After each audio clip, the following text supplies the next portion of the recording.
Assalamualaikum warahmatullahi wabarakatuh.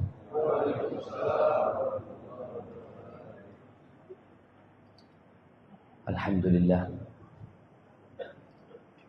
alladzi ahyana ba'dama amatana wa ilaihin nusyur.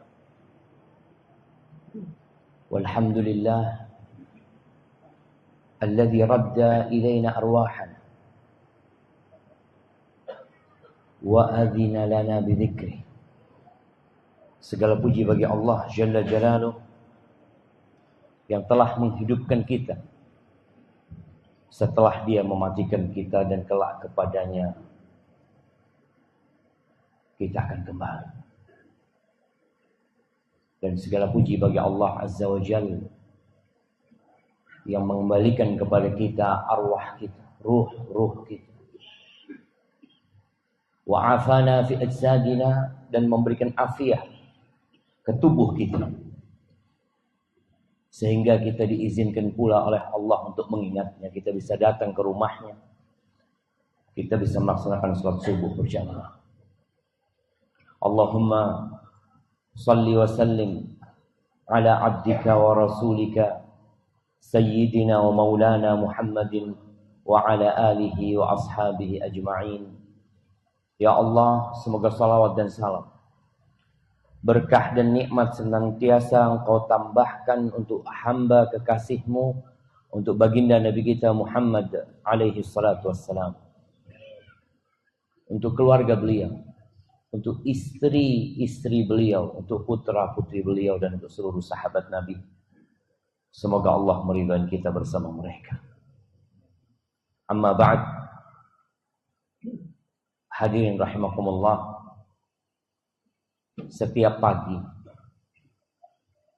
khususnya selesai salat subuh, Nabi alaihi salatu wasallam berdoa, Allahumma inni as'aluka ilman nafi'an wa rizqan thayyiban wa amalan mutaqabbalan. Ya Allah, aku memohon kepadamu ilmu yang bermanfaat, rizki yang baik, yang halal, dan amalan yang diterima. Pagi hari ini ada sedikit ilmu yang ingin Ana mengajak jamaah untuk mengingat kembali. Ilmu tentang sejarah.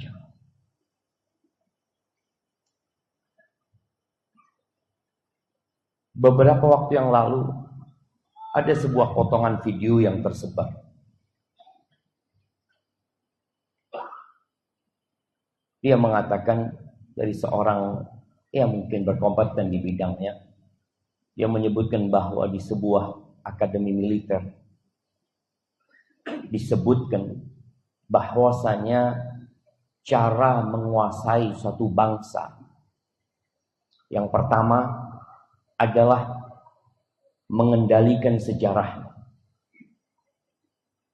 Bagaimana merubah sejarah sebuah bangsa, mengecilkan bangsa itu dengan sejarah, dijadikan dia bangsa yang kerdil karena sejarahnya memang seperti itu.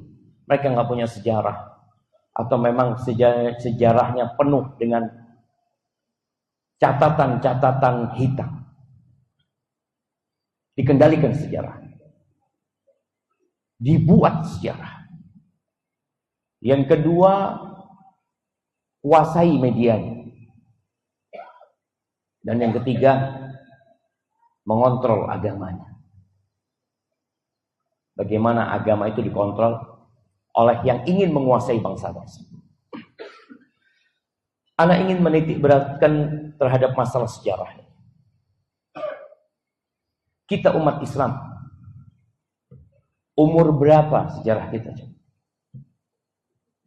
Berapa tahun umur sejarah kita?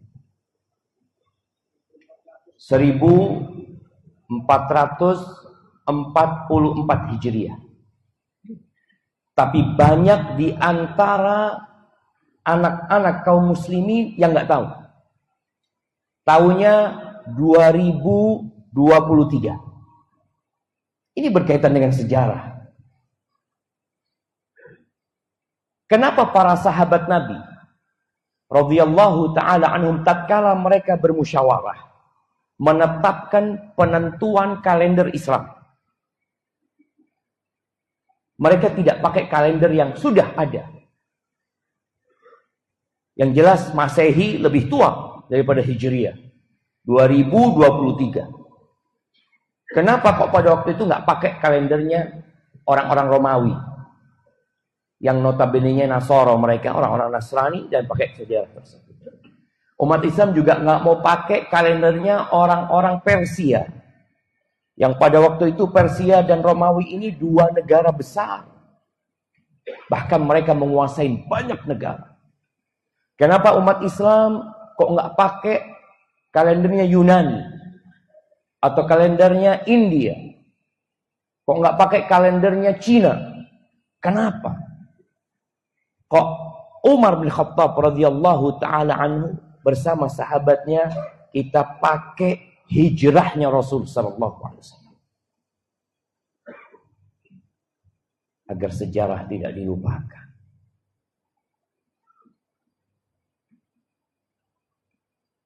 Seribu 1440 tahun yang lalu atau 44 tahun yang lalu jamaah, ada sebuah cerita dari cicitnya Rasul sallallahu alaihi wasallam yang namanya Ali ibn Husain ibn Ali ibn Abi Talib, yang dikenal dengan Ali Zainal Abidin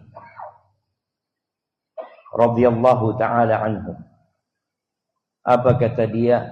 Kunna nu'allam maghaziyan Nabi sallallahu alaihi wasallam kama nu'allamu surata minal Qur'an. Antum lihat bagaimana perhatian para sahabat terhadap sejarah. Ini ceritanya cicitnya Nabi sallallahu alaihi wasallam, anaknya Husain Ibn Ali bin Abi Talib radhiyallahu taala anhuma. Kita dulu diajarin. Siapa yang ngajarin? Para sahabat Nabi, generasi awal. Diajarin apa? Diajarin peristiwa peperangan Rasul sallallahu alaihi wasallam, perjalanan hidup Nabi alaihi salatu wasallam mendakwahkan agama ini, seperti diajari satu surat dari Al-Quranul Azim. Kok sampai seperti itu? Belajar sejarah sampai menghafalnya seperti menghafal surat dari Al-Quranul Azim. Ternyata memang tadi studi akademi militer menyebutkan kalau ingin menguasai sebuah bangsa, yang pertama engkau lakukan bagaimana merubah sejarah. Dan sahabat tahu, kalau anak-anak ini nggak tahu dengan sejarah mereka, berbahaya masa depan mereka. Akan ada bangsa-bangsa lain yang datang menguasai mereka, mengkerdilkan mereka. Ini cerita lain dari para tabi'in. Muhammad ibn Sa'ad ibn Abi Waqqas. Supaya kita punya gambaran bagaimana sahabat mengajarkan sirah nabawiyah, perjalanan hidup Nabi SAW, mengajarkan sejarah itu kepada generasi selanjutnya. Katanya Muhammad ibn Sa'ad, anaknya Sa'ad bin Abi Waqqas, kana abi yu'allimuna maghaziyar Rasul SAW wa sarayahu. Bapakku itu mengajarkan kepada kita anak-anaknya peperangan-peperangan Rasul sallallahu alaihi wasallam, baik yang dihadiri oleh beliau atau yang beliau tidak hadir mengirim pasukan. Dan bapakku mengatakan, hadhihi ma'athiru abaikum fala tudayyi'uha. Nih, sejarah bapak-bapak kalian. Ini kejayaan bapak-bapak kalian. Jangan dihilangkan. Sedangkan anak-anak kita, jangan anak-anak kita, apa yang kita ketahui tentang Hijriah? hampir tidak dipakai Hijriah. Dengan berbagai alasan.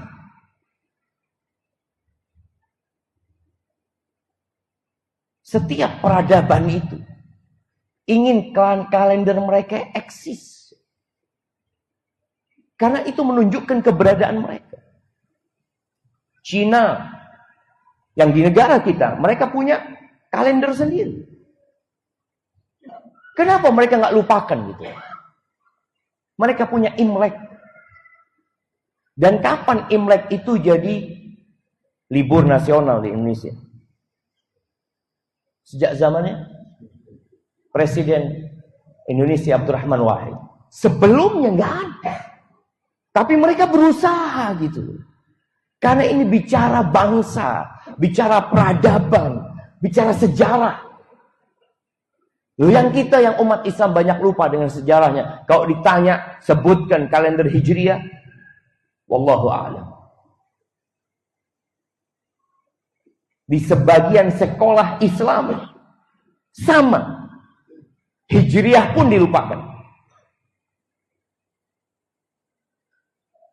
Ya, kita hanya bisa memberikan pencerahan.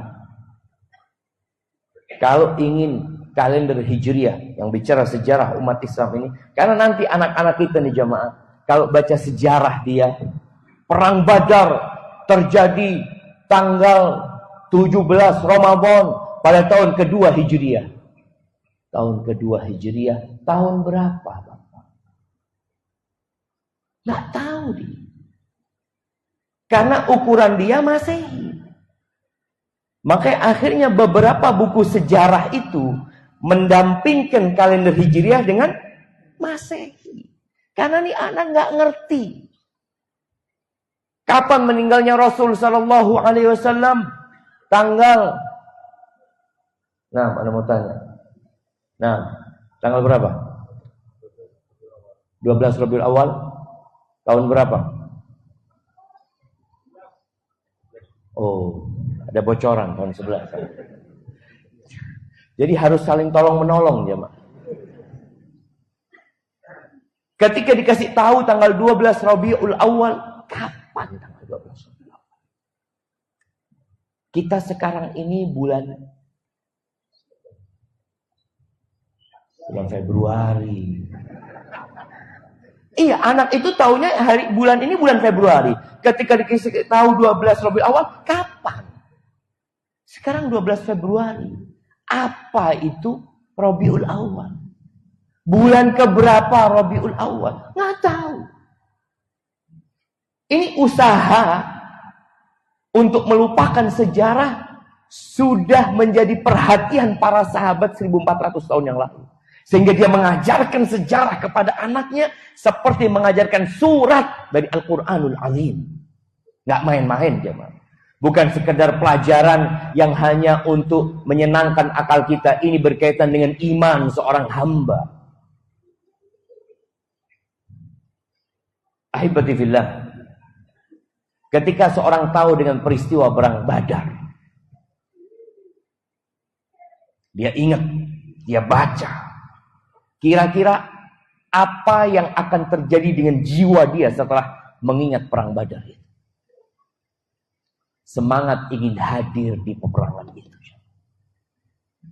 Semangat ingin mencontoh bagaimana kepahlawanan para sahabat. Bagaimana kisah dua Amru yang membunuh Abu Jahal. Bagaimana di barisan perang Badar tersebut ketika dia sudah di sof. Abdurrahman bin Auf cerita. Ketika itu aku melihat diapit dengan dua pemuda dari Ansor. Ya, dua anak yang belum punya pengalaman perang. Kata Abdurrahman, aku sebenarnya ingin di kanan kiri itu ya jagoan-jagoan gitu. Soalnya kalau kita diapit dengan orang yang lemah, ya nggak bisa saling membantu nanti. Itu bayangan Abdurrahman bin Auf. Tahu-tahu Abdurrahman bin Auf dicolek dengan yang di kanannya. Mengatakan, ya am, wahai paman, Aina Abu Jahal? Mana Abu Jahal? Kata Abdurrahman bin Auf, apa urusanmu sama Abu Jahal?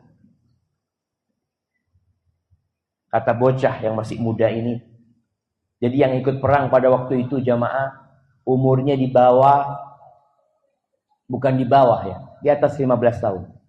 Anak-anak muda 15, 16 pada ikut di medan perang sana. Kata pemuda ini, sami'tu au balagani annahu kana yasubbu Rasulullah SAW. Aku dengar, aku dapat berita dia selalu mencaci maki Rasulullah SAW. Wallahi law ra'aituhu la yufariqu sawadi sawadahu hatta yamutal a'jal minna. Demi Allah, kalau aku melihat dia, tubuhku tidak akan berpisah dengan tubuhnya sampai mati yang paling cepat di antara kita.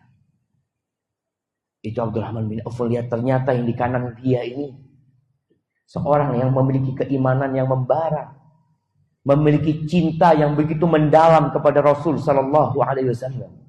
Dan yang ternyata di sebelah kirinya juga sama.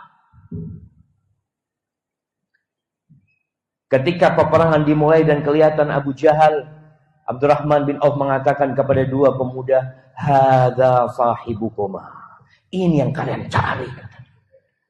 Bagaimana dua pemuda itu lari seperti elang jamaah mengejar Abu Jahal, dibunuh Abu Jahal sama mereka.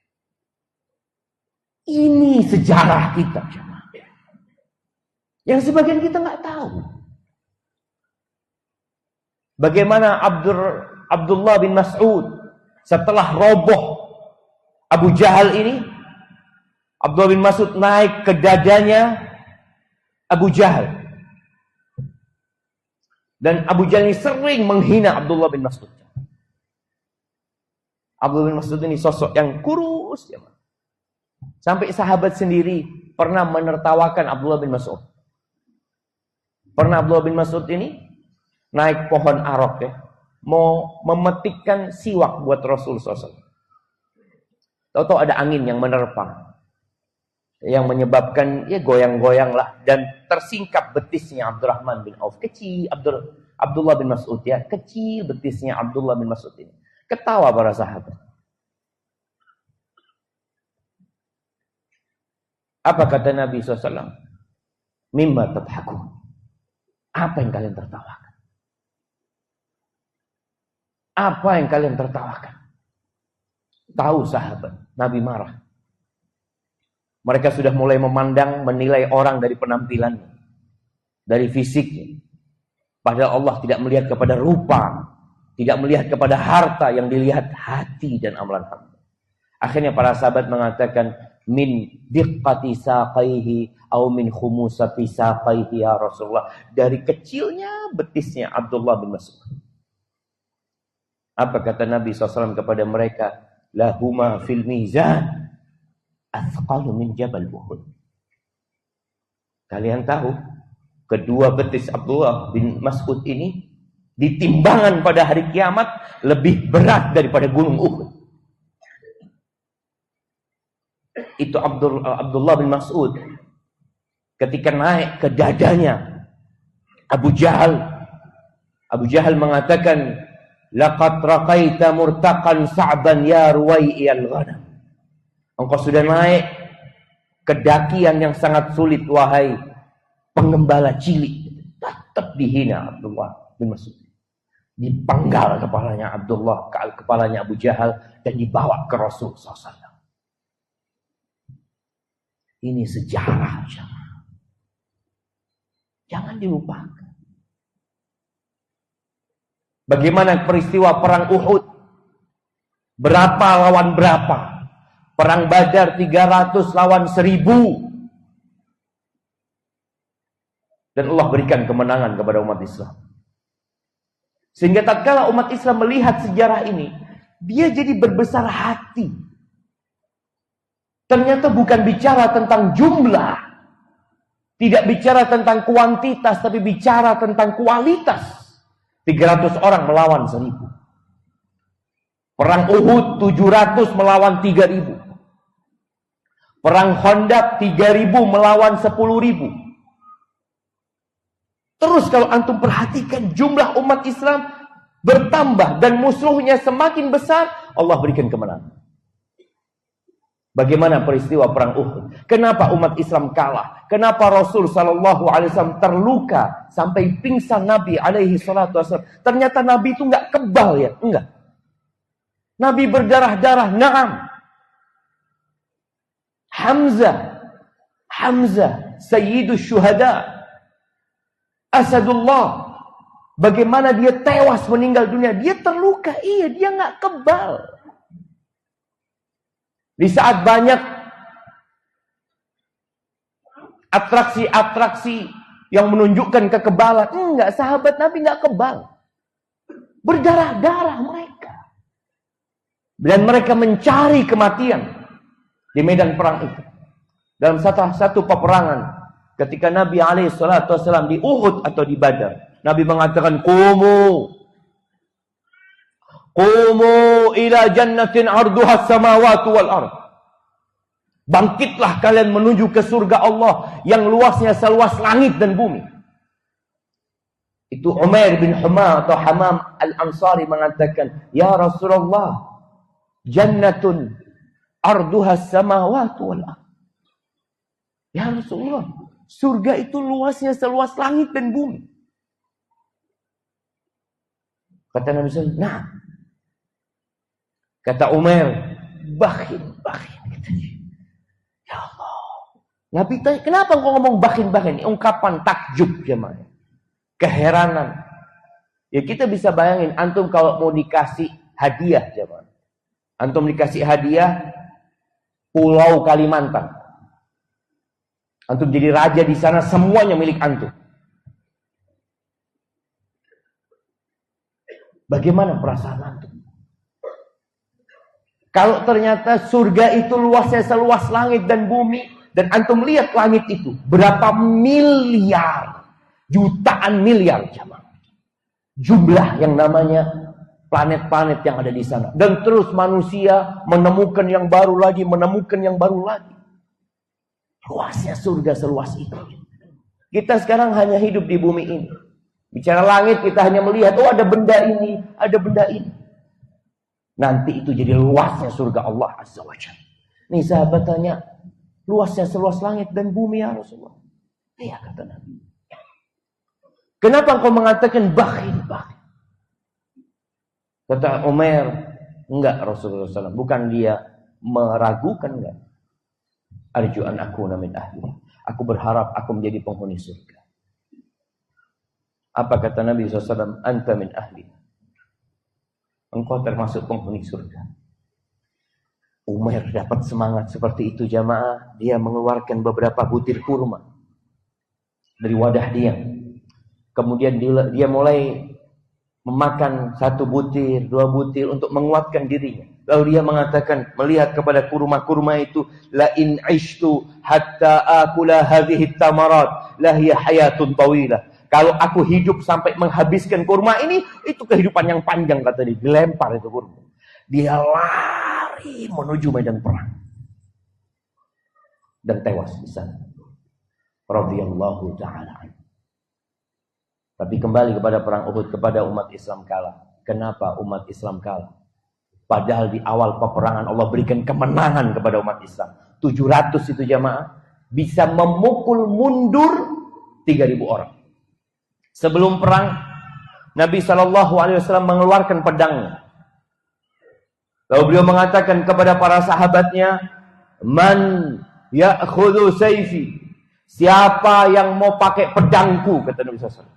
Siapa yang mau ambil pedangku, itu sahabat semuanya angkat tangan. Lalu Nabi SAW mengatakan bihaqqi, dengan memberikan haknya. Ketika Nabi mengatakan itu, mulai tangan sebagian sahabat turun. Ada beberapa yang masih ngacung. Di antaranya Abu Dujana al-Ansari. Abu Dujana. Dia mengatakan, wa ma haqquhu ya Rasulullah. Haknya engkau pukul orang-orang, engkau tebas orang-orang kafir sampai pecah. Atau sampai bengkok pedang. Kata Abu Dujanah, ana akhuduhu ya Rasulullah. Dikasihkan kepada Abu Dujanah. Pada saat itu ada Zubair bin Awam. Sepupu Rasul SAW, Zubair bin Awam ini. Dia juga angkat tangan. Tapi dia nggak dikasih sama Nabi SAW. Maka dia berpikir, aku akan ikuti apa yang dilakukan oleh Abu Dujanah ini. Diikutin, dilihat Abu Dujanah. Abu Dujanah mengeluarkan selayar berwarna merah. Dia ikat kepalanya dengan warna merah tersebut. Dan orang-orang Ansar tahu nih, kalau sudah Abu Dujanah mengeluarkan selayar merah itu dikenal dengan imamatul maut. Itu selayar kematian. Atau imamah kematian. Dia sudah siap mati. Di beberapa riwayat disebutkan Abu Dujanah berjalan di antara dua pasukan itu dengan penuh kesombongan dia pegang pedang Nabi SAW. Sampai ada sebuah athar yang mengatakan bahwa Nabi mengatakan hadhihi misyatun yubghidu Allah. Jalan kayak gini ini dibenci sama Allah. Kecuali di medan perang seperti ini. Itu kata Zubair bin Awam yang dia selalu membuntuti Abu Dujanah. Nggak ada satu orang yang dihadapin kecuali tebas oleh Abu Dujanah. Sampai ke akhir musuh. Dikejar satu orang oleh Abu Dujanah. Ketika mau ditebas, nggak jadi. Balik Abu Dujanah. Selesai perang ditanya sama Zubair bin Awam. Aku semua melihat apa yang kau lakukan. Ada satu yang aku nggak paham. Ketika engkau hendak menebas seseorang, lalu engkau melihat nggak jadi, kenapa? Iya. Ketika aku hendak menebasnya, dia teriak. Ternyata dia seorang wanita. Fa'akramtu sayfa Rasulullah sallallahu alaihi wasallam. Aku muliakan pedang Nabi ini dari darahnya wanita. Supaya kita tahu pula sejarah itu jemaah, bahwa peperangan dalam Islam penuh dengan adab dan etika. Hadhihi ma'adhiru abaikum. Ajarkan. Jangan sampai lupa mereka dengan sejarah itu. Kita di Indonesia. Kenapa pemerintah kita sejak Orde Baru itu setiap tanggal 30 September selalu menyetel yang namanya film G30 SPKI. Kenapa? Sejarah. Supaya tidak lupa. Supaya mereka yang tidak hadir dalam peristiwa tersebut tahu bahwa pernah terjadi pemberontakan PKI di negeri kita. Diingatkan terus. Dan ada usaha untuk membuat orang lupa dari sejarah. Dan itu sangat berbahaya sekali. Perang Uhud tadi, kenapa kalah umat Islam padahal sudah bisa sampai ke belakang? Oh, ternyata gara-gara orang-orang yang tidak nurut. Nabi meletakkan di sebuah bukit Jabal Ainain 50 sahabat. Dan Nabi memberikan order kepada mereka, kalah menang kalian tetap di sini. Tetap di sini. Sampai aku suruh kalian turun. Ketika mereka hanya menonton, yang di atas bukit ini nonton. Karena setiap kali Khalid bin Walid memutar dari belakang dipanah, kabur mereka. Mereka benar-benar melihat kemenangan umat Islam. Lihat. Umat Islam sudah sibuk mengumpulkan harta rampasan perang. Sudah sampai ke markasnya musuh. Berantakan 3.000 orang nih. 50 orang ini ada. Ya kira-kira 2/3 dari mereka. Atau bahkan lebih mengatakan, ngapain kita di sini? Udah selesai perang ini. Kata Abdullah bin Jubair Al-Ansari, pemimpin pasukan pemanah mengatakan, ingat pesan Nabi SAW. Jangan bergerak dari tempat ini, kecuali kita disuruh turun. Enggak, kita ini udah menang, nggak ngapa-ngapain. Kita bantuin saudara kita, sudah. Turun kira-kira 40 orang. Ketika mereka turun, Khalid bin Walid melihat punggung umat Islam kosong. Khalid berputar, membunuh yang tersisa dari pemanah, kemudian menyerang dari belakang. Satu perintah Nabi dilanggar, berantakan. Maka jamaah, udah habis waktu ini. Itu mungkin dapat Anda sampaikan. Anda hanya ingin mengingatkan agar kita fokus mengajarkan sejarah kepada anak-anak kita, kepada anak-anak didik kita, khususnya di pesantren ya. Pelajaran sejarah itu khususnya yang berkaitan dengan peperangan Rasulullah SAW, tolong bikin anak-anak itu hafal, khususnya yang berkaitan dengan perjuangan para sahabat. Ingatkan mereka tentang jumlah umat Islam, bagaimana jumlah musuhnya, sehingga itu membuat mereka jadi percaya diri bahwa umat Islam ini umat yang dijaga sama Allah Azza wa Jalla. Dan setelah itu bagaimana sejarahnya Khulafaur Rasyidin, sejarahnya Abu Bakar, sejarahnya Umar, bagaimana Romawi bisa takluk, bagaimana Persia bisa hilang dari sejarah, hilang yang namanya Persia. Apa sebenarnya yang terjadi? Bagaimana umat Islam bisa sampai ke Azerbaijan, bagaimana umat Islam bisa sampai ke Spanyol, sampai ke Madrid, sampai ke Portugal. Itu sejarah. Dan kebanyakan kita nggak tahu dengan sejarahnya. Aqulu qawli hadza wa astaghfirullah li wa lakum wa lisa'iril mu'minin wal mu'minat fastaghfiruhu innahu huwal ghafurur rahim. Subhanakallahumma wa bihamdika asyhadu an la ilaha illa anta astaghfiruka